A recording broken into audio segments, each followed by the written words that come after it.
Salut à tous, la batteuse est sortie dans la luzerne Porte-Graine. Ça faisait quelques années que j'en avais pas fait sur la ferme. Donc là il y a 5-6 hectares. J'ai lancé le chantier hier.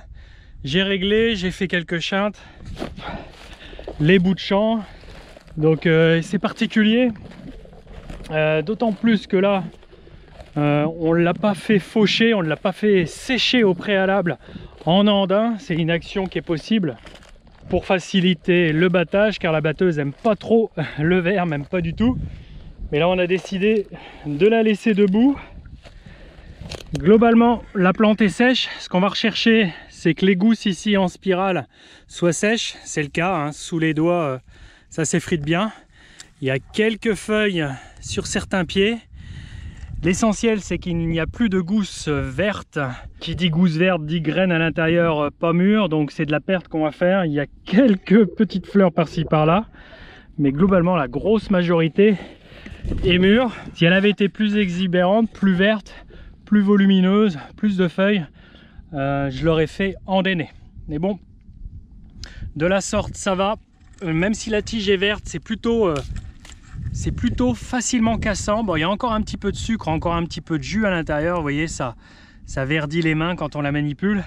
Mais dans la batteuse, étonnamment, ça se passe plutôt pas mal. Ça fait quelques petits paquets, vous voyez. Là, il y a eu une projection hier, lorsque j'ai battu en bordure.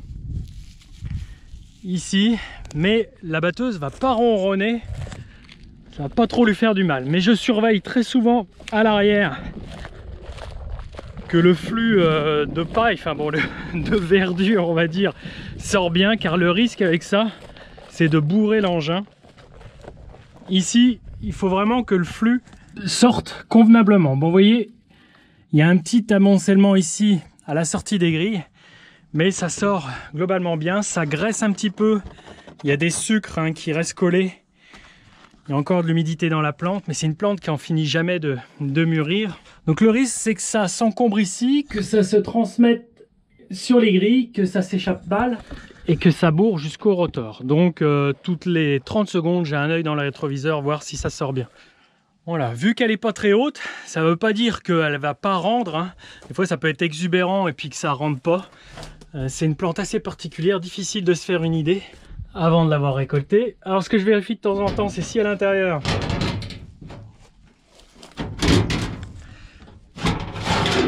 ça se passe bien. Par endroit il y a des petits tas comme ça, mais rien de gênant.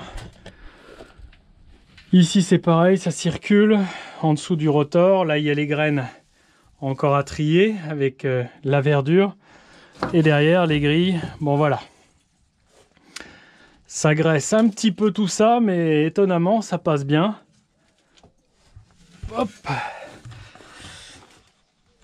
Bon voilà, c'est une petite prise de risque quand même de ne pas la faire sécher en andin. On l'a déjà fait faire, on l'a déjà mise en andin lorsqu'elle était exubérante il y a quelques années. Et ça a un certain coût. Je vais pas aller trop vite, j'en ai pas pour une semaine à faire ça. J'avance modérément et je fais pas rentrer trop de verre. Alors je fais gaffe que ça monte pas trop d'impureté avec la graine. Faut pas qu'il y ait trop de verre, sinon dans mon tas de graines, il va être humide et il va mal se conserver. Donc j'ai de l'impureté quand même. C'est pour ça qu'on va aller voir dans la remorque ce que j'ai mis hier. Je l'ai étalé dans le fond de la remorque pour que ça sèche bien, que ça ventile bien. Et je vais le manipuler avec la pelle et aller voir si ça chauffe pas.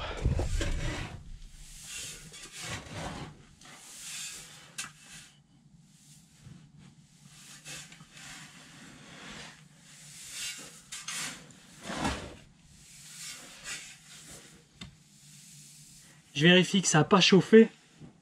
Donc déjà, avant même de toucher le tas, si ça chauffe, on le sent. Et puis, on touche. Donc là, le tas n'est pas chaud.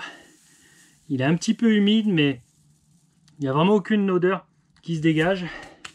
Je donne quand même un petit coup de pelle sur la vingtaine de centimètres de matière que j'ai pu faire hier.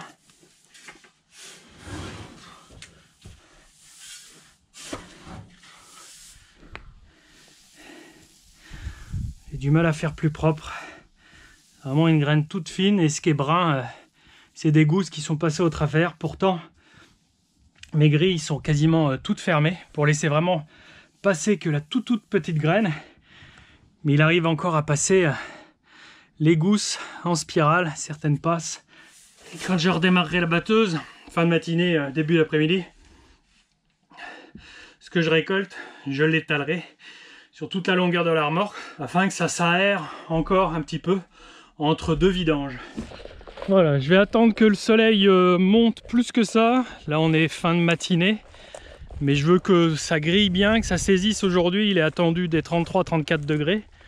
Donc je veux vraiment qu'il y ait le moins d'humidité possible dans la parcelle. Hier c'était un petit peu plus couvert et ça passait. Donc théoriquement s'il n'y a pas de panne mécanique, ça devrait passer aujourd'hui. Là elle est vraiment pas haute, hein. Mais bon ça veut rien dire, il y a quand même des gousses que je viens chercher. Je vais à 10-15 cm de haut, hein. Je vais haut comme un blé, je vais pas plus bas, ça sert à rien. Voilà, ça c'est un contrat de multiplication, c'est-à-dire que là pour semer cette parcelle, j'ai acheté une trentaine de kilos de luzerne, pas plus. Ça sème vraiment, ça sème assez clair. Et ces graines issues de ma récolte sont vendues par le semencier avec qui j'ai fait un contrat pour produire cette luzerne. Il est convenu qu'il me l'achète à un certain prix du quintal, de la tonne. Il me l'achète, ensuite lui il le trie, il regarde s'il n'y a pas de graines qui soient compliquées à trier. La graine est toute petite.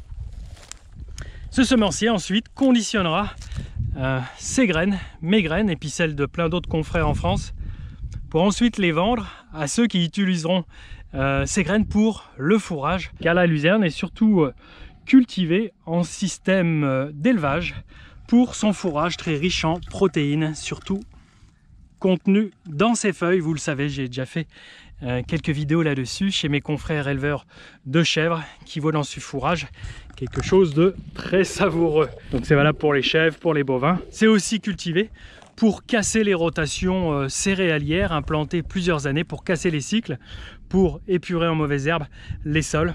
Donc voilà, c'est multi-actif comme culture. Et moi, mon rôle ici, c'est de la multiplier. Avec une trentaine de kilos, j'espère faire quelques petites tonnes. On verra au final les tonnages, mais au moins quelques centaines de kilos par hectare.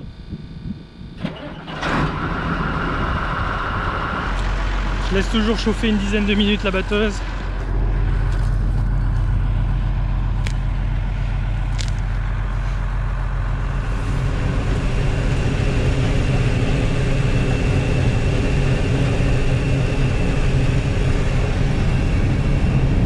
Par endroits c'est un petit peu plus épais ici dans le fond du champ, dans le fond de la vallée, mais ma foi, sauf les petits paquets qui des fois rentrent d'un coup, ça fait un petit bouchon, mais j'évite un maximum de les faire se produire, ça passe bien quand même. Donc ça commence à faire un petit peu de poussière derrière, donc c'est bon signe. Je préfère de la poussière que pas du tout, c'est-à-dire que c'est sec, un semblant de sec.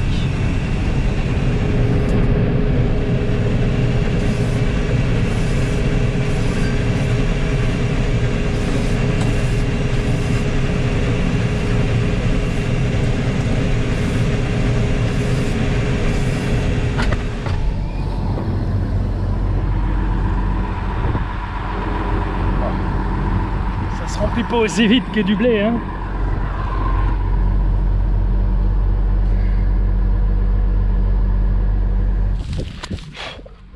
Bon, on en perd un tout petit peu.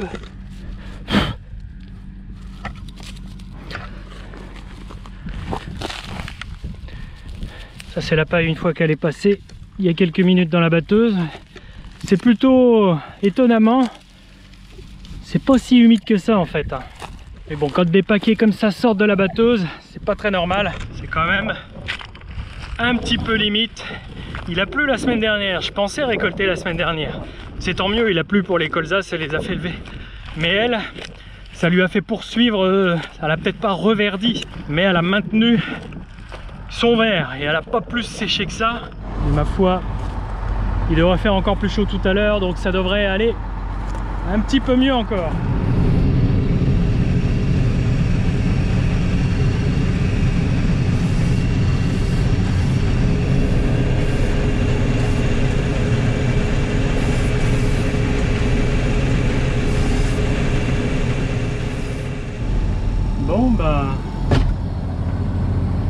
J'ai changé qu'un pneu cet été qui avait crevé.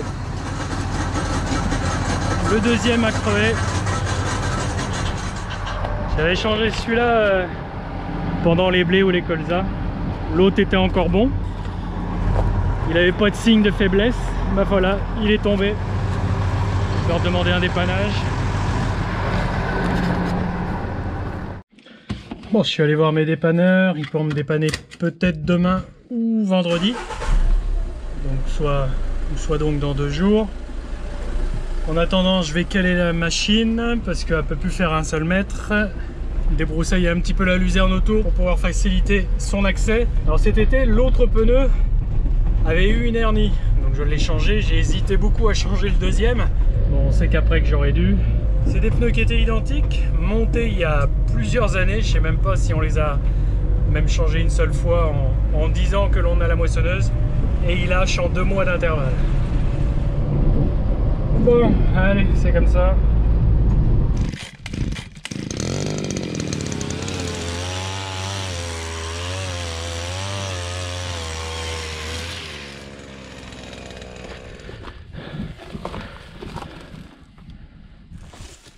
J'arrive pas à voir où il est percé.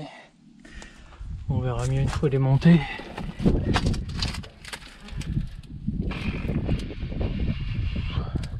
Bien, je vais vous laisser sur cette première partie de vidéo sur la récolte de la luzerne. Normalement, ils devraient pouvoir me dépanner demain, donc sous 24 heures.